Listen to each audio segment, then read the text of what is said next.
লক্ষ্মীর ভান্ডার প্রকল্পে কবে ঢুকবে আপনাদের মে মাসের পেমেন্ট? কবে ঢুকবে লক্ষ্মীর ভান্ডার প্রকল্পের মে মাসের টাকা? যারা মে মাসের টাকার অপেক্ষায় রয়েছেন, আপনাদের কবে ঢুকবে মে মাসের লক্ষ্মীর ভান্ডার প্রকল্পের টাকা?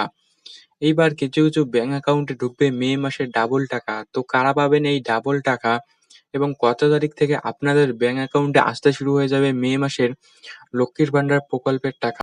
২০২১ সাল থেকে লক্ষ্মীর ভান্ডার প্রকল্প মুখ্যমন্ত্রী মমতা বন্দ্যোপাধ্যায়ের একটি জনপ্রিয় প্রকল্প। ২০২১ সাল থেকে শুরু করে বর্তমানে এই লক্ষ্মীর ভান্ডার প্রকল্পের টাকা বর্তমান মহিলারা প্রায় ২,৪১,০০,০০০ মহিলার ব্যাংক অ্যাকাউন্টে ঢুকছে এই লক্ষ্মীর ভান্ডার প্রকল্পের টাকা।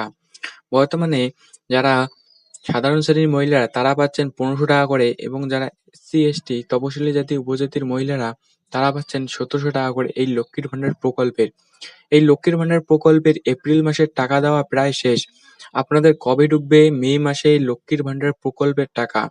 মে মাসে ৪ তারিখ রয়েছে বিধানসভা নির্বাচনের ফল প্রকাশ। এই বিধানসভা নির্বাচনের ফল প্রকাশের আগেই কি আপনাদের ব্যাংক অ্যাকাউন্টে ঢুকতে চলেছে লক্ষ্মীর ভান্ডার প্রকল্পের টাকা? নাকি পরে ঢুকবে আপনাদের ব্যাংক অ্যাকাউন্টে এই লক্ষ্মীর ভান্ডার প্রকল্পের টাকা?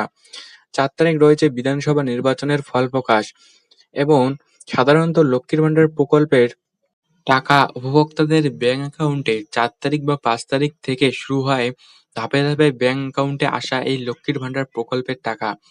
এই লক্ষ্মীর ভান্ডার প্রকল্পের টাকা জেলাভিত্তিক এবং ধাপে ধাপে উপভোক্তাদের ব্যাংক অ্যাকাউন্টে আসতে শুরু হয় ৪ তারিখ বা ৫ তারিখ থেকে এবং এই মে মাসে আপনাদের কবে ঢুকবে লক্ষ্মীর ভান্ডার প্রকল্পের টাকা?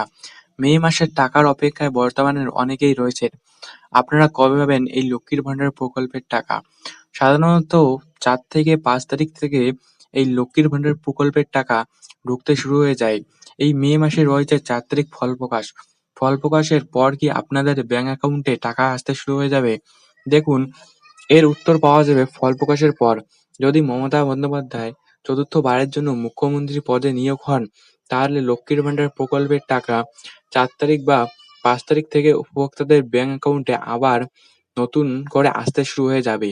যদি মমতা বন্দ্যোপাধ্যায় মুখ্যমন্ত্রী পদে নিয়োগ হতে না পারেন, তাহলে বিরোধী শাসক দল যে প্রকল্প শুরু করবে, সেই প্রকল্পের টাকা উপভোক্তারা নতুন করে আবার পাবেন।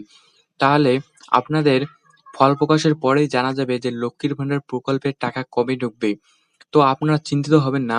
আপনাদের খুব শিগগিরই আমরা আপডেট দিতেই থাকবো যে লক্ষ্মীর ভান্ডার প্রকল্পের টাকা কবে আপনারা পাবেন এবং আপনারা আপনার কেওয়াইসি এবং আধার লিঙ্ক করে রাখবেন যদি লক্ষ্মীর ভান্ডার প্রকল্পের টাকা আসতে আপনাদের কোনো রকম সমস্যা না হয়।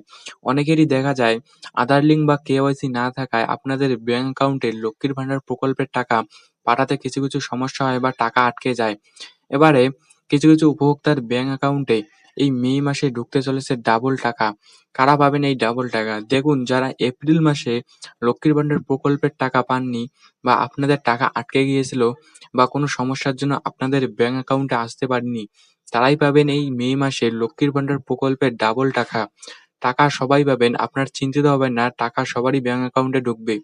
ডাবল টাকা শুধু তারাই পাবেন যারা এপ্রিল মাসে লক্ষ্মীর ভান্ডার প্রকল্পের টাকা পাননি। এবং বৃদ্ধ বিধবা এবং প্রতিবন্ধী ভাতার টাকা যারা পেয়ে থাকেন, আপনারা কবে পাবেন বৃদ্ধ বিধবা এবং প্রতিবন্ধী ভাতার টাকা? দেখুন, যারা বৃদ্ধ বিধবা এবং প্রতিবন্ধী ভাতার টাকা পেয়ে থাকেন, আপনাদেরও লক্ষ্মীর ভান্ডার প্রকল্পের সাথে সাথে আপনাদেরও বৃদ্ধ বিধবা এবং প্রতিবন্ধী ভাতার টাকা দেওয়া হবে। টাকা সবাই পেয়ে যাবেন। তো এইরকম আপডেট এই চ্যানেলে আসতে থাকবে। তো এইরকম আপডেট পাওয়ার জন্য চ্যানেলটি সাবস্ক্রাইব করে রাখবেন এবং ভিডিওটি যদি ভালো লেগে থাকে তাহলে একটি লাইক করবেন। তো আপনাদের সাথে দেখা হচ্ছে পরবর্তী কোনো ভিডিওতে। ততক্ষণের জন্য আপনারা সবাই ভালো থাকবেন।